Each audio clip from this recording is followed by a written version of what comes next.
നമ്മളിന്ന് സർഗം കിച്ചണിൽ നമ്മുടെ ഏപ്രിൽ മാസത്തിൽ എല്ലാവരും വിഷു ആഘോഷിക്കുന്നുണ്ടല്ലോ. മലയാളീസ് മുഴുവൻ വിഷു ആഘോഷിക്കുന്നുണ്ട് ഏപ്രിലിൽ. നമ്മുടെ തൃശ്ശൂർകാർ സ്പെഷ്യലായിട്ട് ഒരു ബ്രേക്ക്ഫാസ്റ്റ് തയ്യാറാക്കാറുണ്ട്, വിഷുക്കട്ട. അതാണ് ഇന്ന് ഈ വീഡിയോ കൂടെ കാണിക്കുന്നത്. ഉണക്കല്ലരി വെച്ചിട്ടാണ് നമ്മൾ തയ്യാറാക്കിയുള്ളത്. അത് ഉണക്കല്ലരി കിട്ടാൻ ബുദ്ധിമുട്ടുണ്ടെങ്കിൽ നമുക്ക് പച്ചരി വെച്ചിട്ടും ചെയ്യാം. പിന്നെ അതോടുകൂടി തന്നെ ശർക്കരപ്പാനി ഞാൻ തയ്യാറാക്കിയിട്ടുണ്ട്. ശർക്കരപ്പാനിയിൽ മുക്കിയിട്ടാണ് കഴിക്കുക, അല്ലെങ്കിൽ പിന്നെ മാങ്ങക്കറിയിൽ മുക്കിയിട്ടും കഴിക്കുക. അപ്പോൾ തൃശ്ശൂർകാരുടെ സ്പെഷ്യൽ ഡിഷാണ് ഈ വിഷുക്കട്ട പറഞ്ഞുള്ളത്. തൃശ്ശൂർ ഏരിയയിലായി വിഷുക്കട്ട ബ്രേക്ക്ഫാസ്റ്റായിട്ട് കഴിക്കണ ഒരു പതിവുള്ളൂ. അപ്പോൾ എല്ലാവരും ഈ വിഷുക്കട്ട ഒന്ന് ട്രൈ ചെയ്യുക. നല്ല ടേസ്റ്റ് കൂടാനുള്ള ടിപ്സൊക്കെ ഈ വീഡിയോ കൂടെ ചെയ്തിട്ടുണ്ട്.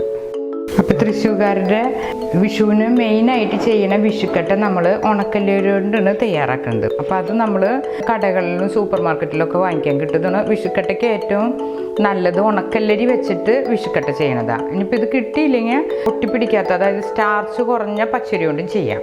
അപ്പോൾ ഈ ഉണക്കല്ലരി ഞാൻ അരക്കപ്പ് എടുത്തിട്ടുണ്ട്. അത് നമ്മൾ 1 മണിക്കൂർ വെള്ളത്തിൽ കുതിർക്കാൻ വെക്കണം.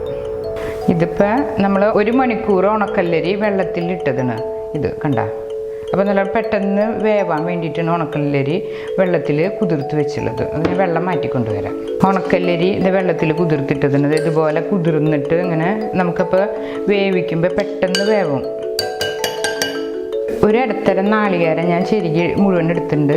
അത് നാളികേരം പിഴിഞ്ഞ് 2 കപ്പ് 3-ാം പാലും 2 കപ്പ് 2-ാം പാലും 1 കപ്പ് 1-ാം പാലും മാറ്റി വെച്ചിട്ടുണ്ട്. പിന്നെ നമ്മൾ കുറച്ച് നാളികേരം, ഒരു 1/4 കപ്പോളം നാളികേരം ഇതുപോലെ കൈ കൊണ്ട് തന്നെ ഇങ്ങനെ ഞെരടി ഇങ്ങനെ മാറ്റി വയ്ക്കണം. മിക്സിയിൽ അടിക്കണ്ട, അങ്ങനെ ഇതുപോലെ ഇങ്ങനെ ഞെരടി വെച്ച് കഴിഞ്ഞാൽ വിഷുക്കട്ടയ്ക്ക് കഴിക്കുമ്പോൾ നല്ലൊരു രുചി കിട്ടും ചെയ്യും. അങ്ങനെ ഇതുപോലെ ഒന്ന് ചേർത്തുണ്ടാക്കി നോക്കിയപ്പോൾ നല്ല രുചി തോന്നി. നല്ലോണം ഇങ്ങനെ ഒന്ന് കൈയോടെ തന്നെ ഇങ്ങനെ ഞെരടി പിഴിഞ്ഞൊരു സ്ഥലത്ത് മാറ്റി വയ്ക്കാം.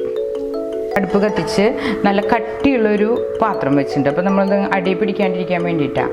അത് കഴിഞ്ഞിട്ട് 2 കപ്പ് 3-ാം പാല് ആദ്യം ഒഴിക്കുക. പാല് തിളച്ച് വരുമ്പോൾ നമുക്ക് ഉണക്കല്ലരി ചേർക്കാം. 2 കപ്പ് 2-ാം പാല്, 1 കപ്പ് 1-ാം പാല്. നമ്മുടെ 3-ാം പാല് നല്ലോണം തിളച്ചിട്ടുണ്ട്. നമ്മൾ ഉണക്കല്ലരി ഇതിലേക്ക് ചേർക്കാം. അത് കഴിഞ്ഞാൽ പിന്നെ ഇളക്കി നിൽക്കണം, അല്ലെങ്കിൽ അടിയിലേക്ക് പിടിക്കും. നമ്മൾ വിഷുക്കട്ട ഉണ്ടാക്കുമ്പോൾ ഒരു 90% നമ്മൾ ഉണ്ടാക്കണം. ഫുള്ളായിട്ട് വേവരുത്. അതാണ് കുക്കറിൽ വെക്കാത്തത്. കുക്കറിൽ വെച്ച് കഴിഞ്ഞാൽ രുചി കിട്ടില്ല. അതുപോലെ ഇങ്ങനെ കട്ടയായിട്ട് മുറിക്കാൻ പറ്റില്ല. ഇതുപോലെ തയ്യാറാക്കി കഴിഞ്ഞാൽ നല്ല കട്ടയായിട്ട് നമുക്ക് മുറിച്ചെടുക്കാം. അപ്പോൾ കാലത്ത് തൃശ്ശൂർ ഏരിയയിലൊക്കെ വിഷുക്കട്ടിന് നമ്മൾ ബ്രേക്ക്ഫാസ്റ്റായിട്ട് കഴിക്കുക. വിഷുക്കട്ടിയും ശർക്കരപ്പാനി അല്ലെങ്കിൽ മാങ്ങാക്കറി അങ്ങനെയൊക്കെ വെച്ചിട്ടാണ് കഴിക്കുക. ഞാനിപ്പോൾ വിഷുക്കട്ടിയും ശർക്കരപ്പാനിയാണ് തയ്യാറാക്കുന്നത്. എല്ലാ നേരം കൈ വിടാണ്ട് ഇങ്ങനെ നല്ലോണം ഇളക്കി നിൽക്കണം, അല്ലെങ്കിൽ അടി പിടിക്കുക, അങ്ങനെയൊക്കെ ചെയ്യും. നല്ല ചുവട് കട്ടിയുള്ള പാത്രത്തിൽ വേണം തയ്യാറാക്കാൻ. നമ്മൾ 3-ാം പാല് വെച്ചിട്ടാണ് ഇപ്പോൾ ഉണക്കല്ലരി വേവിച്ചുള്ളത്. അത് കഴിഞ്ഞിട്ട് ഇനി നമുക്ക് 2-ാം പാല് 2 കപ്പ് ഇതിലേക്ക് ഇപ്പോൾ ചേർക്കാം. തീ 5 ചുരുക്കരുത്, ഹൈ ഫ്ലെയിമിൽ ഇട്ടിട്ട് വേണം ഇത് ഉണ്ടാക്കാനായിട്ട്. ഇനി 2-ാം പാല് ചേർക്കാം. 2-ാം പാല് 2 കപ്പ്. ഇതിലേക്ക് ഇപ്പോൾ ഈ നേരത്ത് നമുക്ക് കുറച്ച് ഉപ്പ്, ആവശ്യത്തിനുള്ള ഉപ്പ് ചേർക്കാം. എന്നിട്ട് നമ്മൾ ഇതുപോലെ തന്നെ തീ ഹൈയിലിട്ട് ഫുൾ ടൈം ഇതുപോലെ ഇങ്ങനെ ഇളക്കി നിൽക്കണം. എന്നിട്ട് കുറച്ച് വേവാകുമ്പോൾ നമുക്ക് ജീരകം അതുപോലെ തന്നെ ചുക്ക് പൊടിച്ചതും ചേർക്കണം. നമ്മളിപ്പോൾ ഇതിൽ ചേർത്തുള്ളത് 2-ാം പാലും അതുപോലെ ഉപ്പാണ് ചേർത്തത്. ഇപ്പം നമ്മളിത് ചുക്ക് പൊടിച്ചത് അരിപ്പയിൽ ഇങ്ങനെ അരിച്ചുണ്ടാകും. പിശടൊന്നും ഇല്ലാണ്ട്, നമുക്ക് കൊറ്റനൊന്നും ഇല്ലാണ്ട് നമുക്ക് ആ ചുക്കിൻ്റെ പൊടിയായിട്ട് കിട്ടും. അപ്പോൾ ഫ്രഷ് ചുക്ക് ഞാൻ പൊടിച്ചതിന് അത് നമുക്ക് തിളച്ച് വരുമ്പോൾ നമുക്കൊന്ന് ഈ ചുക്ക് പൊടി ചേർക്കാം. അതിന് ശേഷം ഇതുപോലെ തന്നെ എല്ലാ ഭാഗത്തേക്കും യോജിപ്പിച്ച് തേങ്ങാപ്പാലും തേങ്ങയാണ് ഈ വിഷുക്കട്ട ഉണ്ടാക്കുമ്പോൾ മെയിനായിട്ട് നല്ലോണം വേണം. അപ്പോഴാണ് വിഷുക്കട്ട നല്ല ടേസ്റ്റായിട്ട് കിട്ടുന്നത്. ഇനി നമുക്ക് വേണ്ടത് ഈ ജീരകം ഉണ്ടല്ലോ. ജീരകം നമ്മൾ കൈകൊണ്ട് നല്ലോണം ഇങ്ങനെ തിരുമ്പി പൊടിക്കുക. ഒരു 1.5 സ്പൂൺ ജീരകം ഉണ്ട്. ഇത് നല്ലോണം ഒന്ന് ചതഞ്ഞോണാവും. അപ്പോൾ പിന്നെ നമുക്ക് ഇതിലേക്ക് ചേർക്കാം. ഇത് ഹൈ ഫ്ലെയിമിലിട്ടിട്ട് വേണം ഫുൾ ടൈം ഇളക്കാനായിട്ട്. അതിന് ശേഷം ഇത് നമുക്ക് ചേർക്കാം. അപ്പോൾ ആ ജീരകത്തിൻ്റെ നല്ലൊരു സ്മെല്ല് കിട്ടും വിഷുക്കട്ട മുറിക്കുമ്പോൾ. അതിന് വേണ്ടിയിട്ടാണ് ജീരകം ചേർക്കുന്നത്. ജീരകത്തിൻ്റെ മണം എല്ലാവർക്കും ഇഷ്ടമാണല്ലോ. അപ്പോൾ അത് കഴിക്കുമ്പോൾ ആ ടേസ്റ്റും കൂടി കിട്ടും. ഇതിപ്പോൾ 2-ാം പാൽ ഒഴിച്ചിട്ട് നല്ലോണം തിളച്ച് വന്നിട്ടുണ്ടല്ലോ. ഇനി നമ്മൾ നേരത്തെ ഞെരടി വെച്ച നാളികേരപ്പീര നമുക്ക് ഇതിലേക്ക് ചേർക്കാം. എന്നിട്ട് ഇതുപോലെ തന്നെ ഇളക്കി യോജിപ്പിക്കാം. നല്ലോണം ഇങ്ങനെ കട്ടിയായിട്ട് വരുമ്പോൾ നമുക്ക് ഒന്നാം പാല് ചേർക്കാം. എന്നിട്ട് ഇതുപോലെ തന്നെ മുഴുവൻ നേരം ഇങ്ങനെ ഇളക്കി നിൽക്കാം. ഇത്രയും നേരം ഞാൻ നല്ല ഹൈ ഫ്ലെയിമിലിട്ടിട്ട് തന്നെയാണ് ചെയ്തത്. അപ്പോൾ ഇത്രയും കൂടിയും കണ്ട വെളിച്ചെണ്ണ ഇങ്ങനെ തെളിഞ്ഞ് വരണം. അപ്പോഴാണ് അതിൻ്റെ ഒരു പാകം ആവാം. എന്നാലും നമുക്ക് കട്ട് ചെയ്യുമ്പോൾ നല്ല കട്ടിയായിട്ട് കിട്ടുള്ളൂ വിഷുക്കട്ട. കുറച്ചും കൂടി നേരം നാക്കണം. ഈ ഒരു സ്റ്റേജ് കഴിയണം. അപ്പം ഞാനൊരു കേക്കിൻ്റെ മോൾഡ് എടുത്തിട്ടാണ് സെറ്റ് ചെയ്തുള്ളത്. അപ്പോൾ അതിൽ വാഴയില കട്ട് ചെയ്ത് ഇങ്ങനെ ഇട്ടിട്ടുണ്ട്. അപ്പോൾ നമ്മൾ ആദ്യം ഇങ്ങനെ ഒരു പാത്രം സെറ്റ് ചെയ്യണം. അപ്പോൾ ഉണ്ടാക്കി കഴിഞ്ഞാൽ ഡയറക്റ്റായിട്ട് അതിലേക്ക് നമുക്ക് ഇടണം. അതിന് വേണ്ടിയിട്ട് ഞാൻ സ്ക്വയർ ടൈപ്പ് കേക്കിൻ്റെ മോൾഡാണ് എടുത്തുള്ളത്. വാഴയില വെച്ചാൽ അതിൻ്റെ ആ വാഴയിലയുടെ ടേസ്റ്റും മണമൊക്കെ നമ്മുടെ വിഷുക്കട്ടയ്ക്ക് കിട്ടും. അതിന് വേണ്ടിയിട്ടാണ് വാഴയില വെച്ചത്. കിട്ടാൻ വഴിയില്ലെങ്കിൽ നമുക്ക് ഒരു പാത്രത്തിൽ കുറച്ച് നെയ്യൊന്ന് പരട്ടിയിട്ട് വയ്ക്കാം. ഏകദേശം അതിൻ്റെ ഒരു 2 മിനിറ്റ് കൂടി കഴിഞ്ഞാൽ നമ്മുടെ വിഷുക്കട്ട റെഡിയാവും. കണ്ട എണ്ണ തിരിയണം, അതാണ് അതിൻ്റെ ഒരു കണക്ക്. ഫുൾ ടൈം നമ്മൾ ഇതുപോലെ ഇളക്കി നിൽക്കും വേണം. ഞാൻ തീരെ സിമ്മിലിടുന്നുണ്ട്.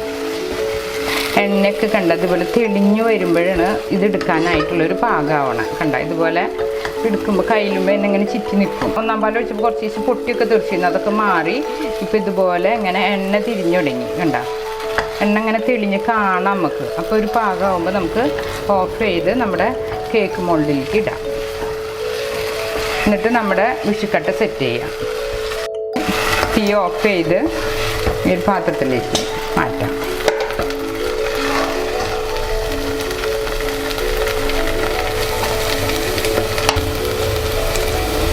ഇതാണ് തൃശ്ശൂർക്കാരുടെ സ്പെഷ്യലായിട്ടുള്ള ഐറ്റം വിഷുക്കട്ട എന്ന് പറയുന്നത്.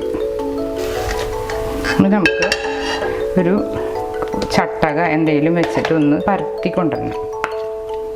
അപ്പോഴത് തണുക്കുമ്പോൾ ഇങ്ങനെ കട്ടയായിട്ട് കിട്ടുക. മരക്കൈയിലോണ്ട് കാര്യമില്ല, വേറെ ഒരു ചട്ടകം പോലെയുള്ളൊരു പാത്രം കൊണ്ട് വേണം അങ്ങനെ സെറ്റ് ചെയ്യാൻ. ഇതുപോലെ ഒരു പാത്രത്തിൻ്റെ ബാക്കിൽ കുറച്ച് വെളിച്ചെണ്ണ പരത്തിയിട്ട് ഇതുപോലെ ഇങ്ങനെ അമർത്തി സെറ്റ് ചെയ്യാം. അപ്പോൾ ഇന്ന് കട്ട നല്ല കറക്റ്റായിട്ട് നമുക്ക് കിട്ടാം. ഇനി നമ്മളിതിപ്പോൾ ഇത് ഏകദേശം നല്ല കറക്റ്റ് പാകമാക്കിയിട്ടുണ്ടെങ്കിൽ അത് വേറൊരു വാഴയില വെച്ചിട്ട് ഇതുപോലെ ഇങ്ങനെ മൂടി വയ്ക്കണം. ഇതുപോലെ ഇങ്ങനെ അടച്ച് ഇങ്ങനെ വെച്ച് കഴിഞ്ഞാൽ അടിയിലും മുകളിലും നമ്മുടെ ഇലയുടെ ടേസ്റ്റ് കിട്ടും. നമുക്കിതൊന്ന് 1 മണിക്കൂറോളം തണുക്കാനായിട്ട് വെക്കണം. എന്നിട്ട് നമുക്കിത് കട്ട് ചെയ്തിട്ട് എടുക്കാം. തൃശ്ശൂർ ഏരിയയിലൊക്കെ നമ്മൾ മാങ്ങക്കറി വെച്ചിട്ടും ആൾക്കാർ വിഷുക്കട്ട കഴിക്കാറുണ്ട്. അതുപോലെ തന്നെ ശർക്കരപ്പാനി ഉണ്ടാക്കിയിട്ടും കഴിക്കും. അപ്പോൾ നമ്മൾ അതിന് വേണ്ടിയിട്ട് 2 ശർക്കര എടുത്തിട്ടുണ്ട്. അതായത് ഏകദേശം ഒരു 250 അടുത്തൊക്കെ കാണും. പിന്നെ അതുപോലെ ഒരു 5 ഏലക്കായ പൊടിച്ച് വെച്ചതിനത്, പിന്നെ ഒരു 1/4 കപ്പ് വെള്ളം എടുത്തിട്ട് നമുക്ക് ശർക്കര ഉരുക്കാൻ വയ്ക്കാം. ശർക്കര ഇരിക്കിട്ടുണ്ട്. നമുക്ക് തീ കത്തിച്ച് വയ്ക്കുക. ഒരു 1/4 കപ്പ് വെള്ളം ചേർക്കാം. ഇത് ഒന്ന് ഉരുകി വരട്ടെ. ശർക്കര ചീവിയിട്ടാന്ന് വെച്ചാൽ പെട്ടെന്നാവും. ഇതുപോലെ തച്ചായി കാരണം ഒന്ന് യോജിച്ച് വരണം. ശർക്കരയൊക്കെ മുഴുവൻ അലിയണം കേട്ടോ. അപ്പോൾ നമുക്ക് തേൻ്റെ ഒരു കൺസിസ്റ്റൻസിന് കിട്ടാൻ നമുക്ക് വിഷുക്കട്ട മുക്കി തിന്നാനായിട്ട് പാകമായിട്ട് നിൽക്കും. അധികം ആയിക്കഴിഞ്ഞാൽ നൂല് പരുവായാൽ ശരിയാവില്ല. അപ്പോൾ ഇതേ നമ്മൾ ഏലക്കായപ്പൊടി ഇട്ടു. ഇനി തീ ഓഫ് ചെയ്യാം. ഇതുപോലെ കിട്ടണം, തേൻ്റെ പോലെ ഇരിക്കും. അപ്പോൾ വിഷുക്കട്ട കട്ട് ചെയ്ത് മുക്കി കഴിക്കാനായിട്ട് ബെസ്റ്റാണ്. നല്ലൊരു കോമ്പിനേഷനാണ്. അല്ലെങ്കിൽ പിന്നെ കറിയായിട്ടും കഴിക്കാം. തൃശ്ശൂർ ഏരിയയിലൊക്കെ എല്ലാവരും ഇതുപോലെ വിഷുക്കട്ടയും ശർക്കരപ്പാനിയും തയ്യാറാക്കുന്നത്. ഇനി നമുക്ക് ആ ശർക്കരപ്പാനി ഈ പാത്രത്തിലേക്ക് മാറ്റാം. ഇതുപോലെ ആയിരിക്കണം. ശർക്കരയൊക്കെ അലിഞ്ഞാൽ മതി, ജസ്റ്റ് ഒരു തള വന്നാലും മതി. അപ്പോൾ ഇത് ഉള്ളത് പിന്നെ ഏലക്കായയുടെ തരികളാണ്. അത് നമ്മുടെ ശർക്കരപ്പാനിക്ക് നല്ലൊരു ടേസ്റ്റ് കൊടുക്കുള്ളൂ.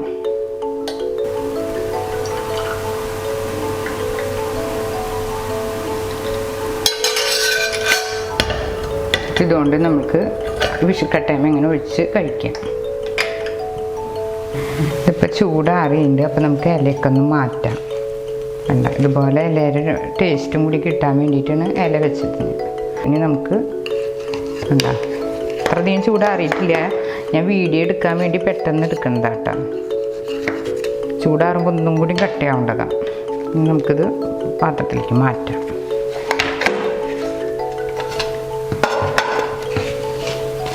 ഇത് കണ്ട ഇതുപോലെ നല്ല കട്ടയായിട്ട് കിട്ടും.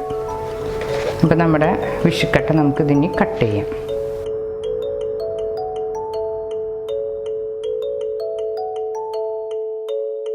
വിഷുവാകുമ്പോൾ തൃശ്ശൂർ ഏരിയയിലൊക്കെ ഇങ്ങനെ വിഷുക്കട്ട എല്ലാവരും ഉണ്ടാക്കും. അപ്പം നമ്മുടെ തയ്യാറാക്കിയ ശർക്കര നീര് നമുക്ക് ഇതിലേക്ക് ഒഴിക്കാം. അപ്പം നല്ല ടേസ്റ്റാണ്. ഇങ്ങനെ വിഷുവിനാണ് ഇതെല്ലാ മലയാളീസും ഉണ്ടാക്കുന്നത്. എല്ലാ മലയാളീസും ഇല്ല കേട്ടോ, തൃശ്ശൂർക്കാരാണ് മെയിനായിട്ട് ഉണ്ടാക്കുക. എല്ലാവരും ഇതൊന്ന് ട്രൈ ചെയ്താൽ മതി, നമുക്ക് ഈ വിഷുക്കട്ടയുടെ ടേസ്റ്റ് മനസ്സിലാവും. ഇതുപോലുള്ള പാചക വീഡിയോകൾ ഇനിയും ലഭിക്കുന്നതിന് വേണ്ടി ഈ വീഡിയോയ്ക്ക് താഴെയുള്ള സബ്സ്ക്രൈബ് ബട്ടൺ ക്ലിക്ക് ചെയ്യുക. ഇഷ്ടപ്പെട്ടുവെങ്കിൽ ലൈക്ക് ചെയ്യുക, ഷെയർ ചെയ്യുക. കൂടുതൽ വീഡിയോകൾക്കായി യൂട്യൂബിൽ സർഗം കിച്ചൻ എന്ന് ടൈപ്പ് ചെയ്ത് സെർച്ച് ചെയ്യുക.